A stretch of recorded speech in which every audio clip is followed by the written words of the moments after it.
I just wanted to give you a little tip that when you are in the classroom and you have the video, you don't have to watch it here. You can actually go down to this little spot right here and it says watch on YouTube. You can open it on YouTube there. You can also take the video and right click on it and go copy the video URL. I know that some people need to have a safe link. You can create your own safe video links by copying that video URL and then what is it called? Safe share, something like that. You can go to safe share, take that link, drop it in there, do this, and fine, I'll log in with Gmail. Not a big deal.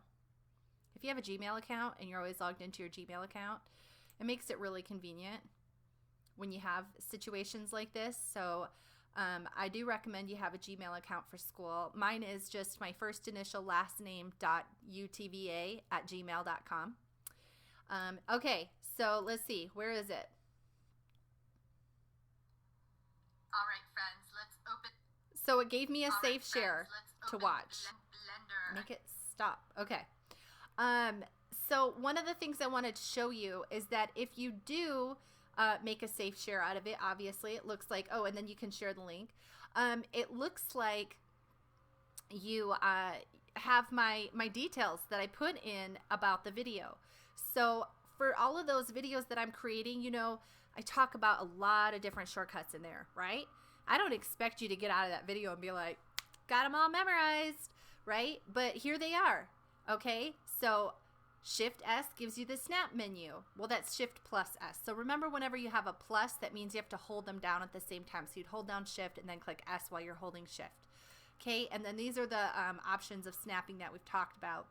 These are the shortcuts: grab and move, scale. R, the first time you hit it, gives you that two-dimensional rotation. If you hit R again, it will rotate it in all directions. Okay, so I also teach you how to grab and move things and exclude one of the axes so that you're only moving it in the YZ plane, for example. How to scale in one dimension, or how to scale in two dimensions, how to rotate. And then you can also type in the number that you want. So another example, I should have put this on there, would be like RX90. That would be rotate in the X direction 90 degrees. So all of those things come in handy. And I just wanted you to be aware that those are there. So if I went over here to the watch on YouTube, pause that. If I scroll down here, you'll notice that it says show more information. Boom. So I've got all those shortcuts. You're welcome to copy and paste those and save those someplace for notes for reference. It's going to be like that for all of those videos that are going to be in here. So I've got a couple videos. That one's the manipulating objects in 3D space that we're doing this week. This is the advanced navigation. So let me come on over and put that in YouTube, pause it, and scroll down here, and yay, got more information here. Getting comfortable navigating the 3D interface takes practice and repetition. Just keep working at it. This video introduces some new navigation tools that just came out with the 2.81 version, and then you'll learn a lot of other things. So one of the cool things that I got out of this video was Control plus Alt plus 0. That is getting that camera to move to whatever it is that you want that camera to see. I love that.